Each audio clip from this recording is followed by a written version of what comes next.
Olá a todos.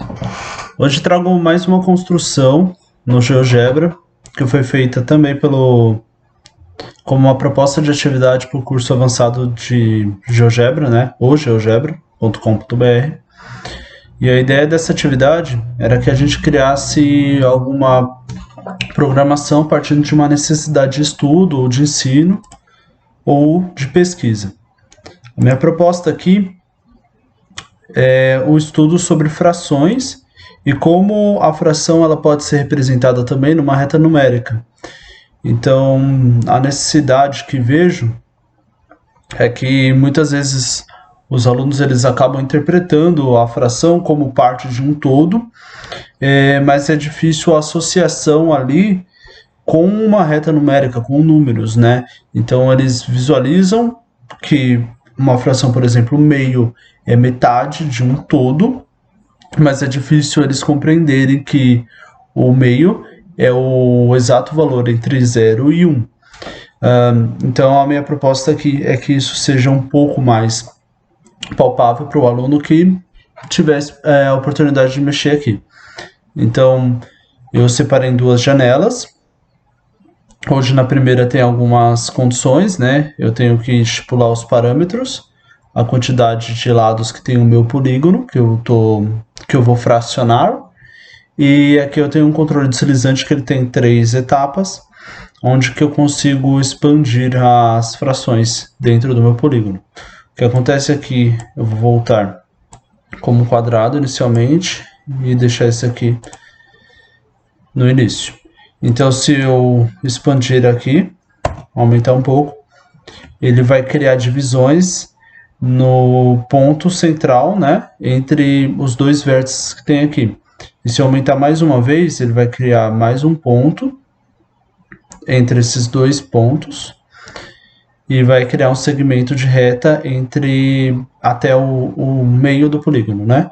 Então, se eu clicar mais uma vez, ele vai fazendo essas divisões. É bem parecido como a gente dividiria uma pizza, né? Então, eu corto de lados opostos e aqui também, e aí segue, né? Eu vou fazendo cortes nas metades dos triângulos, porque aí eu garanto que cada área dessa daqui tem o mesmo valor. Eu decidi fazer dessa forma porque achei que não era necessidade da atividade explorar quais são as formas de dividir o polígono, e sim a ideia da fração, tá? E o que eu consigo fazer aqui é, inicialmente, eu posso trabalhar com um único polígono, dependendo do nível de ensino do aluno, e conforme eu vou clicando nas frações, ela vai preenchendo, ela vai me dar um valor decimal, um valor fracionário, e conforme eu for clicando, ela vai preenchendo essa barra, que ela se expande tanto horizontalmente quanto verticalmente, até atingir o valor 1, caso eu complete todo o polígono, né? Caso não, ela não vai preencher o valor pelo inteiro. Se eu utilizar dois polígonos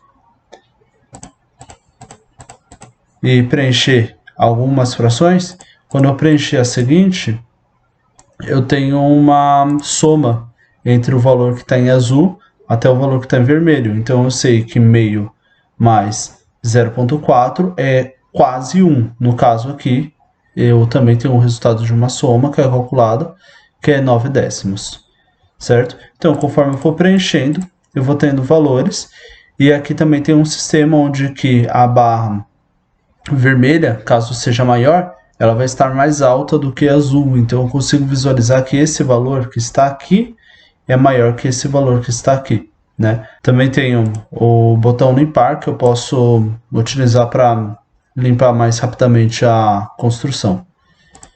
Então, como se deu toda essa construção?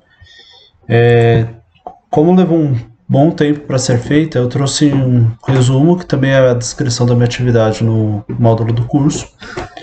E eu vou acompanhar com vocês o passo a passo dessa forma. Inicialmente, então, eu precisava da criação de um polígono para me sustentar nessa atividade. Então, esse polígono ele precisa ser controlado com controle deslizante, baseado no número de lados. E também a dimensão dele, né? Se eu quero que ele seja um pouco maior ou queira diminuí-lo. Então, eu criei o PO1, que ele é um polígono, onde ele tem o primeiro ponto em menos d dividido por 2, vírgula 0, né? Então, a posição x dele é esta, e a posição y dele é em 0, tá? O valor d é a dimensão do polígono, que é controlado por um controle deslizante. No final da construção eu decidi por ocultá-lo, mas é possível controlar a dimensão do polígono. E ele tem L lados, certo? Que é a quantidade de lados do polígono regular. Esse daqui é um controle deslizante que permaneceu até o final. E em seguida, eu precisei criar uma lista de elementos que me determinassem os pontos, ou quantos pontos eu preciso ter para fazer essas divisões nos polígonos. Então, eu não consigo ter divisões aqui, por exemplo, de 3 segmentos, 3 frações nesse pentágono, tá? Não me cabe aqui provar que isso é real ou falso. A questão é a manipulação aqui mesmo. Eu decidi primeiro partir das frações do polígono pelos vértices, depois partir com divisões sucessivas nos pontos médios entre os vértices. E em seguida, né, no ponto médio entre o vértice e esse segundo criado. Então foi criada uma lista de iteração, onde a função ela diz que o valor inicial ele vai sempre ser multiplicado por 2, ou seja, o pentágono no seu estado inicial ele tem 5 divisões. A próxima ocorrência seria 10, e na próxima 20, a seguinte 40. Então eu sempre multiplico o valor anterior por 2. Ponho vírgula, digo qual é a minha variável, que é x, digo qual que é o meu valor inicial. Meu valor inicial eu coloco ele como uma lista, então entre chaves eu coloco o valor L, que é a minha variável no controle deslizante, e eu pus para ter 5 repetições no máximo. No caso da minha construção eu deixei apenas 3 no controle deslizante, pelo tamanho do arquivo, mas eu conseguiria fazer até 5. Em seguida, eu determino em que pontos estão os vértices nesse pentágono, ou em qualquer polígono que eu gere aqui, com o comando vértice, PO1. Em seguida, eu vou criar uma sequência de pontos que está relacionada à lista de iteração aqui. Então, o que acontece aqui? Eu já tenho os vértices pré-determinado onde que eles estão, então vai gerar a quantidade de pontos, dependendo do polígono que eu manipular. Em seguida, eu quero gerar pontos que estejam intermediários a esse vértice. Então, como que eu gero esses pontos que estão nessas posições, entre os vértices? Eu vou iniciar com o comando sequência, parto para o comando ponto, então ele me pede um objeto, no meu caso, o objeto é o PO1, e o parâmetro? Bem, o parâmetro é uma variação de 0 a 1. Se eu colocar 0, ele para no ponto inicial. Se eu colocar o número 1, é como se ele simulasse uma volta completa no meu polígono e parasse no ponto final, que é exatamente em cima do inicial. Nesse caso aqui, eu preciso estipular um valor que seja de 0 a 1.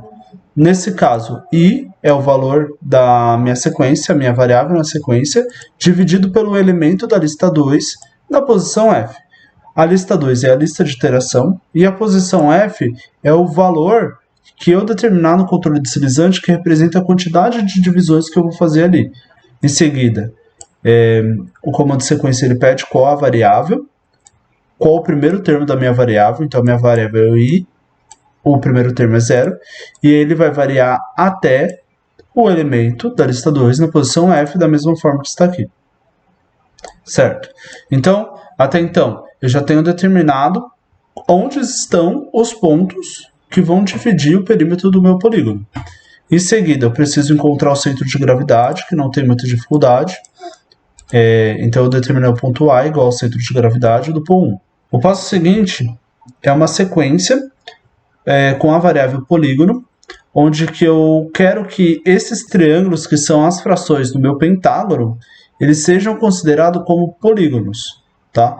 Então, eu criei o comando sequência, internamente a ele eu coloquei o comando polígono, certo? Então é um polígono no que ele tem um dos pontos em A, que é o centro de gravidade do meu polígono maior, por assim dizer.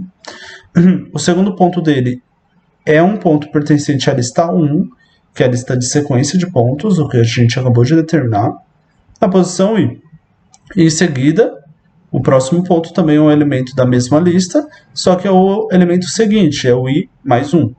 Feito isso, eu tenho a variável I, que começa em 1 e termina também no elemento L2 na posição F, certo? Que é a mesma quantidade de vezes que eu preciso que se repita aqui na lista 1, que determina os pontos, eu preciso que aconteça também para os polígonos. Certo. Uma vez esse comando executado, ele criará uma lista de polígonos aqui por cima. Então, eu copiei e colei aqui na janela do GeoGebra.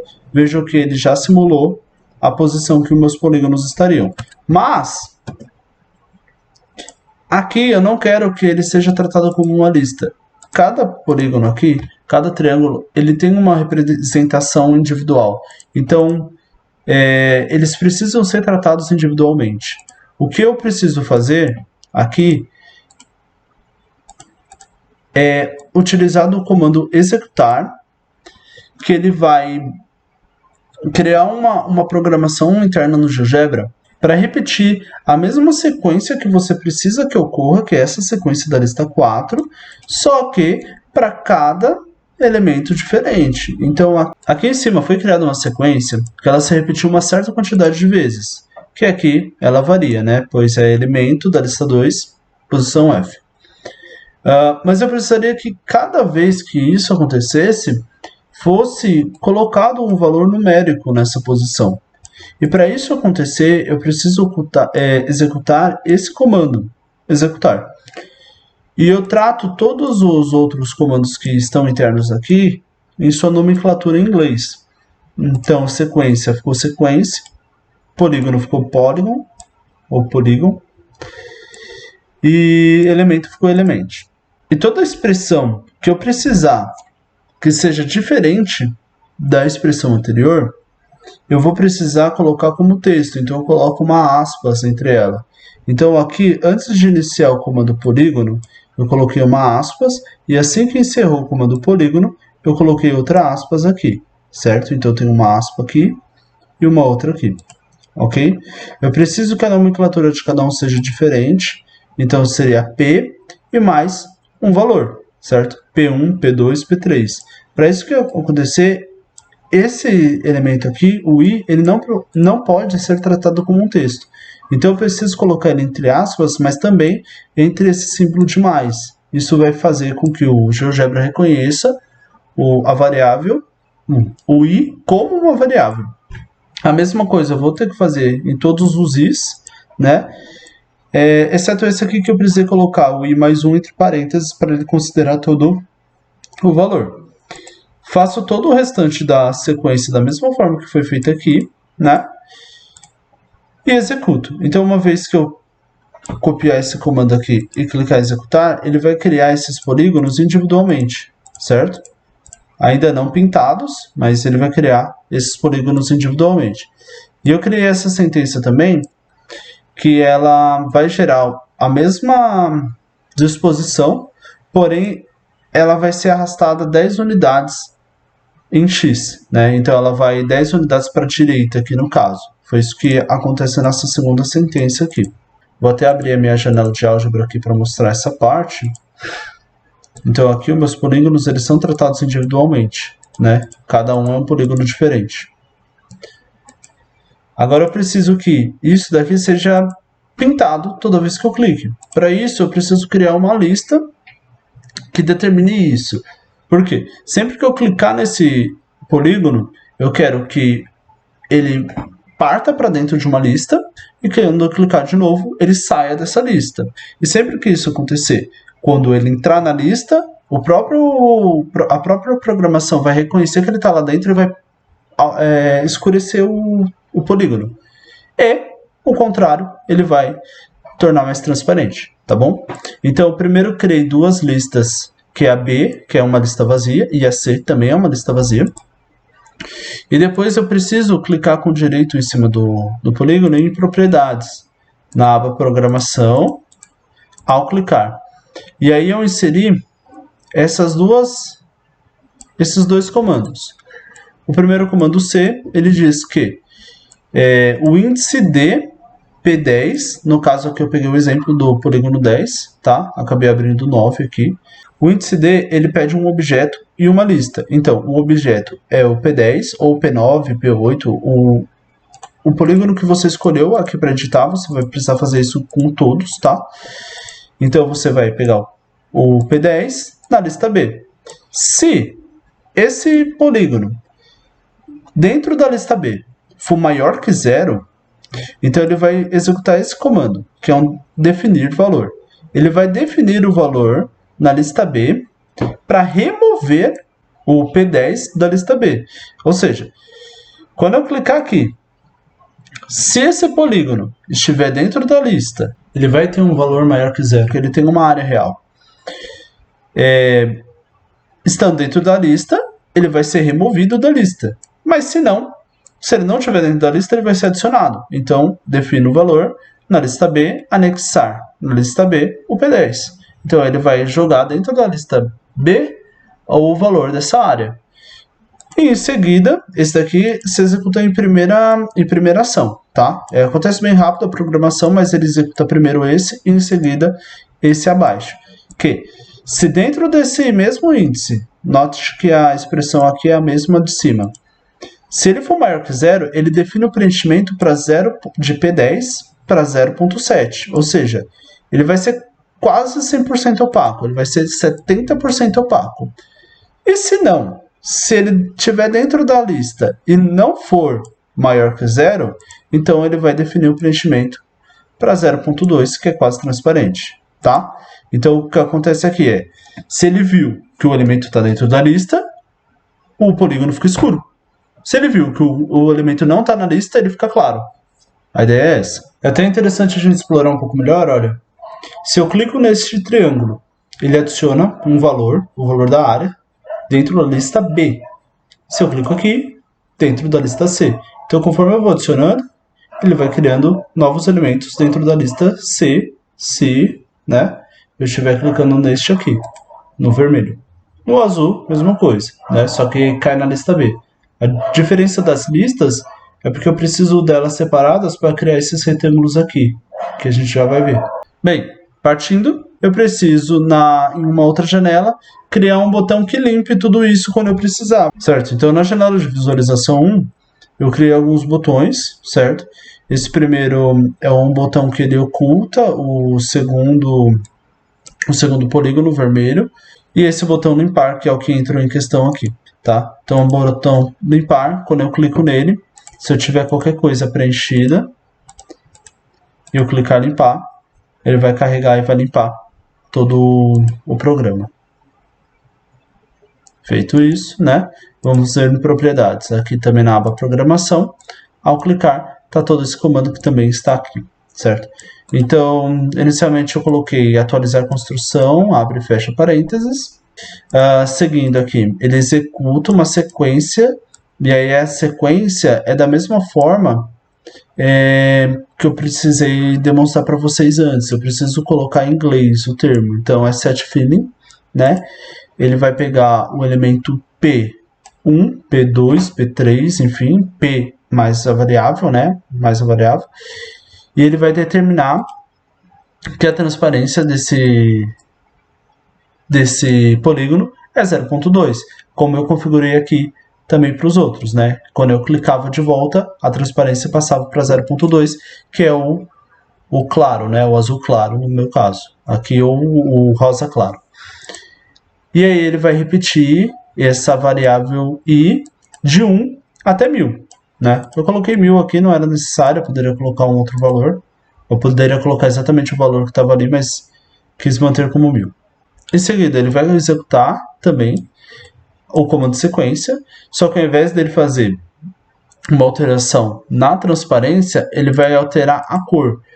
Esse comando que eu coloquei aqui, Ele não tem tanta necessidade porque é bem provável que ninguém venha aqui e altere a cor, mas como eu decidi manter a cor azul para um e vermelho para o outro, até porque a cor das minhas barrinhas que aparecem aqui, eu não quero que elas sejam diferentes. Então, nas cores dinâmicas, pro azul é 0, 0.2 e 0.8.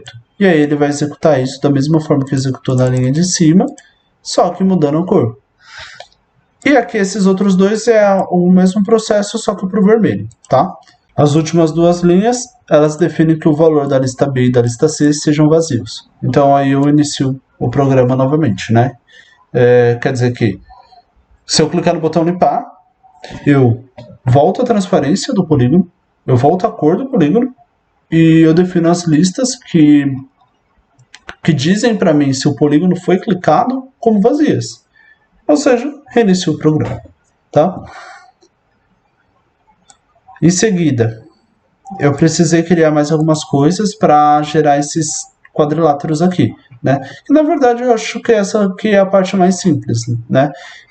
Eu criei um valor numérico chamado CC, que ele equivale ao comprimento da lista 4. Se eu voltar aqui na lista 4, é a lista que me dá a quantidade de polígonos que eu tenho formados dentro desse polígono maior, ou seja, a quantidade de frações que eu tenho aqui, né? Seguindo isso, eu criei os pontos Q1, Q2 e Q3, que são os pontos com a legenda 0, com a legenda 1 e com a legenda 2 aqui em seguida.